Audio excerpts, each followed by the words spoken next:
Gionino. Hari ini kami ingin memberikan tanggapan secara resmi terkait gugatan yang dilayangkan oleh Saudari Meza terhadap klien kami.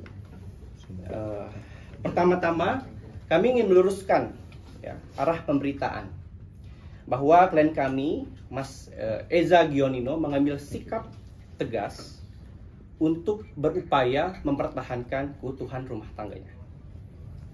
Meskipun ada gugatan, kami anggap, kami memandang ini sebagai dinamika internal. Klien kami di sini juga beranggapan untuk meluruskan berbagai spekulasi yang liar beredar. Kami tegaskan bahwa dalam proses mediasi nanti, kami memprioritaskan untuk ke arah perdamaian. Kami juga mengklarifikasi bahwa sampai saat ini bahwa pemicu permasalahan terkait hal ini bukan karena isu dari KDRT dan juga isu orang ketiga. Baik. Oke, mungkin dari saya bismillahirrahmanirrahim. Assalamualaikum teman-teman semuanya. Sebelumnya terima kasih udah hadir di sini. Jujur saya gimana ya?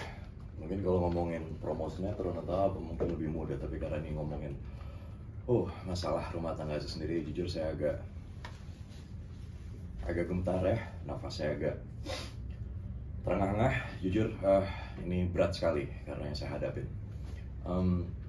Mungkin pertama yang bisa saya sampaikan, saya sangat menghormati istri saya. Ya sayang, aku sangat hormatin kamu. Aku tahu kamu seorang ibu yang baik, ibu yang hebat ya untuk anak-anak saya, Nicole, Khan, Akshay. Gini, saya juga akuin kok. Saya sebagai figur suami, sebagai seorang ayah, saya jauh dari kata sempurna. Saya akuin itu. Tapi sekarang kondisinya, kita kemarin ya namanya juga masalah rumah tangga ya gitu. Rumah tangga tuh pasti ada percekcokan gitu, ada selisih paham.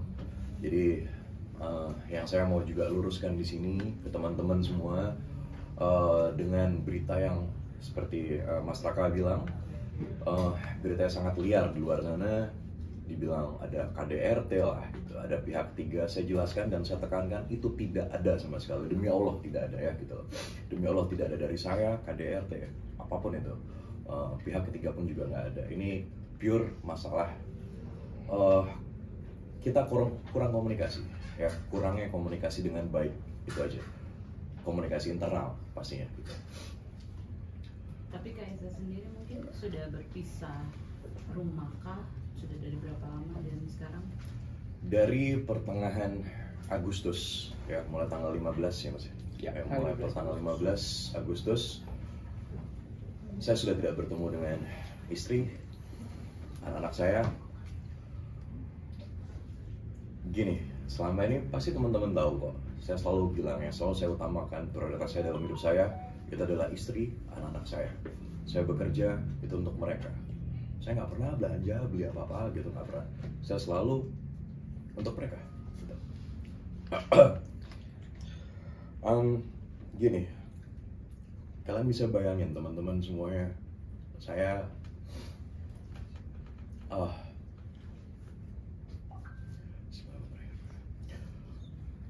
yang biasa setiap hari bertemu dengan anak-anak saya, sekarang tidak. Saya biasanya tidur bersama Nicole, Khan, terutama Khan ya, Khan, anak saya nomor 2. Sekarang kita sudah nggak tidur bareng gitu. Saya tidak tahu mereka ada di mana. Saya sebagai seorang ayah, saya pengen sekali meluk mereka ya. Saya ingin sekali meluk mereka, tapi tidak tercapai. Coba kalian bayangin, mungkin teman-teman semua yang udah punya anak kayak gitu, sebagai seorang ayah, bagaimana rasanya jadi saya? Bagaimana rasanya jadi saya? Saya nggak tahu. Saya pengen komunikasi, paling nggak video call lah gitu. Saya pengen tahu anak saya. Ya, coba kalian bayangin, gimana saya kepikiran bagaimana wajah anak-anak saya, kebingungan, nggak tahu dedinya ada di mana gitu. Terus kalau mereka bertanya dedinya di mana, saya nggak tahu jawaban mereka itu apa. Saya jujur, saya sebagai seorang ayah, saya rindu anak-anak saya, dan saya juga rindu istri saya. Jadi dalam setiap doa saya, dalam sujud saya, saya cuma berharap, ayo Mam, sayang, kembalilah pulang, yuk. Masalah kita komunikasikan dengan baik, yuk kita selesaikan semuanya baik-baik.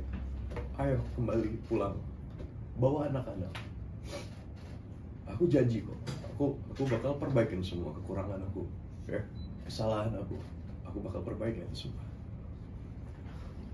Ya. Dengan kata lain, setelah Agustus itu berarti tidak ada komunikasi antara dirimu, istri, dan ke anak-anak itu nggak ada. Baik, jadi sebelum itu ya, ini menjadi kekhawatiran terhadap mental daripada anak-anaknya, bahwa Nicole, Kan dan juga Akse itu memiliki kedekatan emosional dengan Mas Eza. Ya, jadi kita tidak saling menyalahkan, kita juga tidak membuat ini semakin riuh, tapi ayolah kita pentingkan untuk masalah mental dan juga psikologi daripada ketiga anaknya, Mas Eza juga dan juga Mbak Eca. Kak Eza sendiri tahu digugat itu dari siapa dan mungkin? Oke, itu dia. Jadi begini, sebelumnya mulai dari bulan awal Agustus kita ada cekcok seperti biasa. Terus akhirnya saya memberikan ruang dan waktu ya gitu. Saya memberikan ruang dan waktu untuk Eca supaya kita ada space dulu gitu. Dan akhirnya saya mengalah, saya keluar dari rumah. Terus saya berharap mungkin dengan kalau dalam kondisi emosi seperti ini gitu, jadi saya kasih space dulu. Tapi saya nggak menyangka, saya nggak expect tiba-tiba ada gugatan cerai seperti ini ya gitu. Ada gugatan seperti itu yang dikirim dan dilayangkan ke saya. Itu jujur saya kaget sekali. Itu di luar ekspektasi saya, karena saya berpikirnya ini kan kita masalah komunikasi ya gitu. Masalah komunikasi di mana saya merasa ini semua masih bisa kita selesaikan dengan baik kok gitu. Jadi nggak perlu sampai sebegini ya sekali seharusnya. Masih sempat konfirmasi juga nggak sih Mas? Dari sana sendiri kan mungkin kemarin sempat wawancara lawyer sendiri bahwa katanya ini masalah dipendam oleh Kak Eca yang berulang gitu. Akhirnya meledaknya baru sekarang dan katanya masih serumah gitu, masih seperti itu.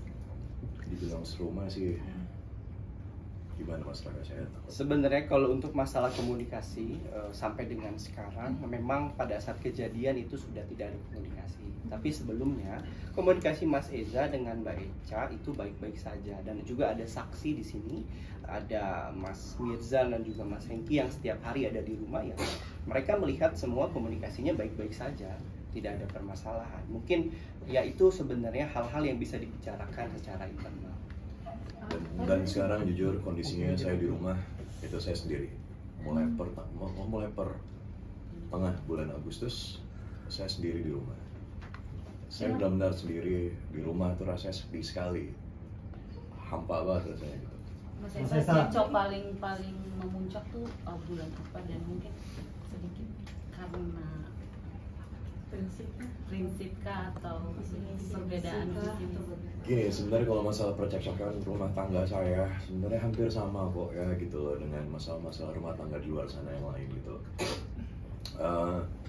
Ya, cekcok dalam rumah tangga ibaratnya itu cuma bumbu-bumbu dalam masalah rumah tangga kita gitu. Terus kalau dibilang ini akumulasi atau apa, saya rasa mungkin semua yang berumah tangga kalau dibilang akumulasi berarti itu kan sama aja flashback semua masalah yang dulu terus dijadikan satu. Itu kan saya rasa itu tidak baik ya gitu. Jadi apa yang sudah pernah terjadi masalah itu kan diperbaiki, dan seperti yang saya bilang, saya janji saya akan perbaiki semuanya gitu loh. Mas Eza, berarti selama dari Agustus pertengahan itu tidak benar-benar diputus semua komunikasi dengan anak dan juga Mbak Eca, di blok atau bagaimana?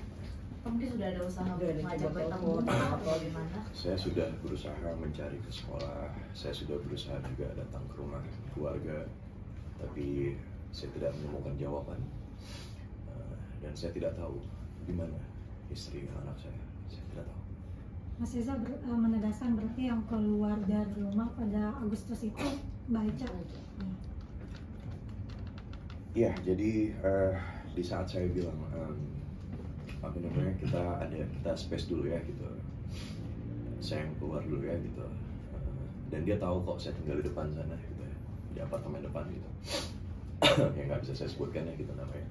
Oke, yuk beberapa hari ke depan kita ketemu ya, kita ngobrol lagi. Itu terakhir kali saya bilang sama Echa, dan kondisinya waktu itu Echa bersama Khan dan Akse di kasur ya gitu. Terus saya dalam kondisi berlutut, karena Echa kan posisinya di pinggir kasur ya gitu. Saya cuma bisa pegang tangan dia, saya ingat sekali saya pegang tangan dia, saya minta maaf. Saya tahu dosa saya banyak, dosa saya besar, tolong maafkan saya. Beberapa hari ke depan kita ketemu yuk, kita obrolin lagi. Tapi ternyata setelah beberapa hari kemudian, mungkin ya saya sekali lagi saya sangat menghormati keputusan dia ya gitu. Saya sangat menghargai keputusan dia, mungkin dia pergi dengan bawa anak-anak. Tapi sekali lagi saya mohon, ini saya lihat kamera nggak apa-apa ya.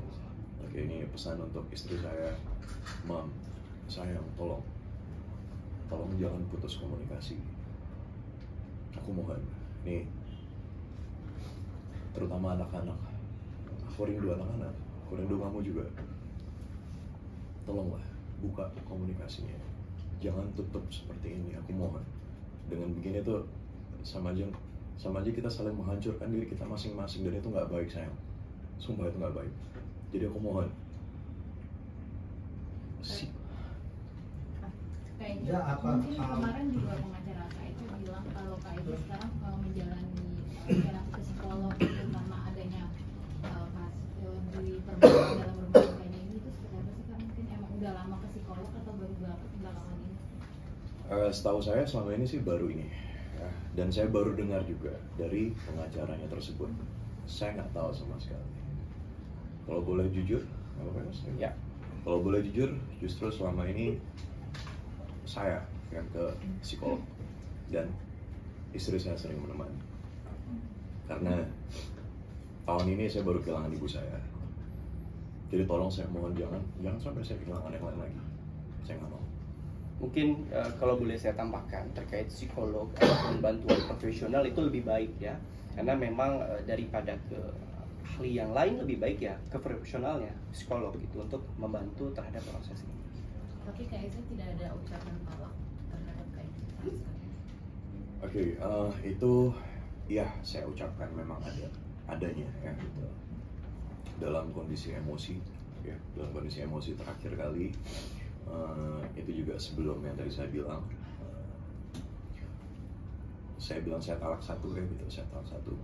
Terus itu gunanya hanya untuk ya untuk apa ya, memberikan apa ya Mas, teguran ya gitu sebenarnya gitu. Secara Islam seperti itu. Dari saya pribadi teguran gitu supaya kita sama-sama bisa introspeksi diri gitu. Mas Eja, itu mungkin pengucapan talak tersebut pada saat puncaknya berantem waktu pas sebelum Kak Echa keluar atau sebelum-sebelumnya? Itu waktu pada saat lagi emosi ya sebelumnya. Mungkin itu jauh dari pada saat sekarang. Mas Reza, keretakan rumah tetangga kamu ini kan menimbulkan banyak spekulasi. Salah satunya itu terkait dengan relasi antara kedua keluarga besar ini, Mas. Dan memang sudah dibahas juga belakangan ini. Mungkin tanggapan kamu atau klarifikasi kamu mungkin seperti apa? Maksudnya dari pihak keluarga? Iya. Dari saya pribadi sih saya rasa tidak ada ya, gitu. Nggak ada sama sekali dari pihak keluarga saya atau pihak keluarga istri saya juga saya rasa tidak ada sama sekali. Jadi sekali lagi ini pure murni ini memang karena komunikasi kita yang salah. Mas Eza kan mungkin maaf sebelumnya hubungan Mas Eza itu diberangkati oleh tidak direstukan oleh almarhum ibu. Mungkin Mas Eza sendiri sampai sekarang mau mempertahankan itu, ingin membuktikan bahwa cinta sejati itu mungkin ada seperti apa Mas Eza? Sekali lagi saya mohon ke teman-teman semua dan semua orang di luar sana, tolong saya mohon sekali lagi jangan bawa-bawa almarhumah ibu saya ya gitu loh. Ibu saya sudah insya Allah udah ada di surga, jadi saya mohon, dan itu semua tidak ada hubungannya. Jadi sekali lagi itu sebuah perjuangan saya, perjuangan Echa, istri saya, perjuangan kita berdua, sampai akhirnya kita punya 3 buah hati kita ya gitu. Nicole, Khan, Akse, dan sampai terakhir kali juga sebelum mama meninggal juga, saya, istri saya, Echa, kita mengurus mama. Sampai akhirnya, sampai saya harus mengubur ibu saya gitu. Jadi tidak ada sangkut pautnya sama sekali. Kak Echa mungkin Kak Echa apa Mas Eza? mungkin posisi terakhir Kak Echa di mana dan udah nge-track belum? Di mana pindah-pindah atau seperti apa? Oke, sampai saat ini mungkin untuk posisi kami belum tahu kepastian dari mana. Tapi kita berupaya terus untuk bagaimana caranya Mas Eza ini bisa bertemu dengan anak. Untuk track segala macam ya itu kami tidak lakukan. Tapi upaya-upaya apa aja sih yang udah dilakukan Mas Eza untuk mempertahankan selain kayak mencari lokasinya di mana segala macam gitu? Mungkin udah tanya ke teman-temannya atau ke keluarganya? Saya sudah berusaha, dari saya coba mau berusaha ke sahabat-sahabat kita ya gitu untuk menanyakan dia di mana, tapi jawabannya masih sama gitu ya, masih dia masih butuh ruang dan waktu. Tapi sekali lagi, tolonglah izinkan saya untuk ketemu sama anak-anak. Izinkan saya ketemu sama anak-anak. Masalah kita sekali lagi, ayolah Mam, kalau kamu masih butuh waktu, nggak apa-apa, silahkan. Aku sangat menghargai itu, tapi paling nggak untuk ketemu anak-anak, tolong izinkan aku ketemu Nicole, Khan, Aksai. Nggak bisa aku selama ini nggak ketemu anak-anak, jujur nggak bisa. Tapi sudah siapkah Kak kalau Kak Echa-nya benar-benar ingin bisa dan memperjuangkan hak asuh? Ya, kami kalau untuk soal itu kita hormati ya proses persidangan, karena kan ini masih baru relas pertama. Nanti kami ada sidang di Pengadilan Agama ya, Cibinong tanggal 22 September. Mungkin nanti yang kami akan prioritaskan adalah di saat mediasi adalah perdamaian. Mungkin kita tidak akan berandai-andai ya kalau ini misalkan gugatannya akan lanjut atau seperti apa ya. Kami berharapnya dalam proses mediasi ini kita bisa dapat berdamai. Tapi untuk sidang perdananya besok, Mas Ejanya akan hadir ke PR Cibinong? Ya, mungkin nanti kita lihat situasi dan kondisi. Namun kalau kita dipanggil oleh pengadilan sebagai warga negara yang baik, ya kita harus hadir. Begitu. Ini cukup mengganggu pekerjaan nggak Kak Echa? Jujur pasti ya, nggak bisa dipungkiri ya gitu, nggak bisa dipungkiri. Saya yang setiap hari biasanya bertemu dengan istri, anak-anak di rumah, terus secara psikologis juga saya di rumah. Saya ngerasa saya hampa sendirian di rumah gitu. Apalagi dia juga tahu kan gitu. Saya bangun, mungkin teman-teman juga tahu ya gitu. Saya bangun rumah itu untuk kita, untuk Echa, untuk kamu Mam, gitu, untuk anak-anak. Nah sekarang nggak ada mereka, terus posisi saya harus bekerja juga.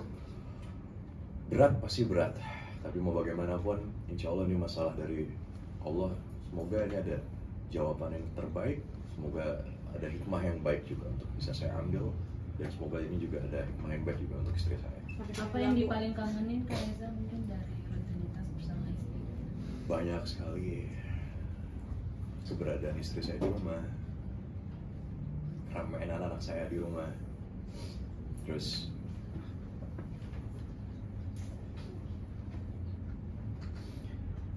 saya rindu mereka semua. Saya rindu anak-anak saya. Nicole, Khan, anak saya, anak, dimanapun kalian di sana, dimanapun kalian, ya, tolong doain Daddy ya, tolong doain Daddy. Semoga Daddy bisa perjuangkan ini semua, perjuangan Mami, supaya bisa kembali ke Daddy, supaya kita bisa ngumpul lagi bersama. Tolong doain ya, nak. Soalnya mungkin hal adanya dugaan kekerasan verbal maupun verbal hingga akhirnya Kak Echa ke psikolog itu dibantah ya Kak? Baik, ya, untuk masalah itu sebenarnya kami tadi sudah tegaskan bahwa pemicu dari permasalahan ini bukan karena KDRT dan juga orang ketiga. Jadi kami bantah itu. Oke. Kak Eza mungkin ini kan udah jika nantinya mungkin damainya terwujud gitu, akankah kalian maksudnya mau berencana untuk quality time gitu untuk menghabiskan waktu dengan anak istri nantinya? Ya, tadi juga kita udah ngobrol kalau memang ini terjadi sepakat ya mungkin kita akan berlibur ya Mas Reza ya. Jadi sebenarnya gini jujur Mas Raga juga semuanya udah ada banyak plan yang sudah saya rencanakan bersama Eca, karena dengan adanya kurangnya komunikasi kita dengan baik gitu, saya pengen sekali ngajak Eca kita berlibur gitu, sampai mungkin berita di luar juga ada, saya pengen nambah anak lagi gitu ya gitu, saya pengen ke New Zealand sama dia berdua gitu, jadi Eca pun tahu gitu, tolonglah. Jadi sekali lagi saya mohon, ayo kita selesaikan dengan baik, tidak seperti ini. Reza, mungkin tanggapannya tentang Kak Eca yang udah meminta hak asuh anak dan nafkah seperti apa? Ya, jadi kalau soal hak asuh anak memang kalau dalam kompilasi hukum Islam, karena ketiga anak Mas Eza dan Mbak Eca ini kan masih mumayyiz ya, mumayyiz itu masih di bawah umur. Jadi hak asuh terhadap ibu, namun ada yang melekat juga namanya hak lawatan. Hak lawatan ini adalah hak untuk bertemu, hak untuk memberikan nafkah dari seorang ayah terhadap anaknya. Jadi tidak boleh dihalang-halangi ataupun dibatasi antara pertemuan anak orang tua dengan ayahnya. Mungkin begitu ya. Mas Reza, mungkin sampai adanya percayaan ini kayak sampai nggak nafsu makan, sampai berat badan menurun, apa seperti apa gitu? Kemarin ya, saya akuin saya sempat down ya, saya sempat terpuruk sekali, Tapi dengan adanya lingkungan yang positif gitu ya, gitu, itu yang membangun saya sampai ya saya merasa saya tetap harus bekerja, saya harus mengingat juga bahwa saya punya istri, saya punya anak-anak gitu. Saya harus bangun, saya harus bangkit ya, gitu. Saya nggak bisa dalam keterpurukan terus-menerus. Walaupun saya menjalaninya pasti akan sangat berat untuk saya, tapi saya harus lawan itu semua. Saya harus bangkit, saya harus tetap beraktivitas, saya tetap harus bekerja untuk mereka.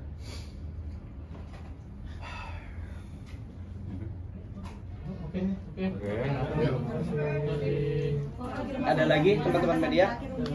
Oke, mungkin 3 poin ya saya harus tegaskan dalam hari ini, bahwa poin yang pertama adalah pemicu dari permasalahan ini bukan karena adanya KDRT dan juga orang ketiga. Yang kedua, dalam ini kami memang membenarkan adanya gugatan yang dilayangkan oleh saudari Meza, yaitu istri daripada Eza Gionino. Yang ketiga, ini tidak ada urusannya dengan yang berita-berita yang sebelumnya. Jadi tidak ada korelasinya dengan berita yang sebelumnya. Mungkin begitu ya. Terakhir, cincin kawin Masih pakai? Cincin semuanya dibawa sama Eca, sama istri saya. Gitu. Berarti keluar dari rumah bawa apa? Makanan? Bawa anak-anak, bawa baju, semuanya, dan itu yang bikin saya jujur, saya shock ya, saya kaget, saya nggak expect kalau akan seperti ini, gitu. Langkah seperti ini yang diambil. Tapi sekali lagi saya hormatin apapun itu, langkah apapun yang diambil sama dia. Tapi semoga ini bisa jadi pembelajaran buat kita ke depannya. Mungkin terakhir ya, satu lagi, ini yang menjadi keprihatinan bahwa Mas Eza ini dan Mbak Eca ini punya ketiga anak ya. Ada Nicole, ada Kan, ada juga Aksay. Nah, jangan sampai terhadap permasalahan ini kami tidak menyudutkan, kami tidak membuat siapa yang salah, siapa yang benar, tapi marilah ya, marilah untuk kepentingan psikologis anak, untuk komunikasi ketiga anak dari Mas Eza dan Mbak Eca untuk bisa dapat diakses. Mungkin itu saja ya, minta dibantu untuk komunikasi. Oke. Terima kasih.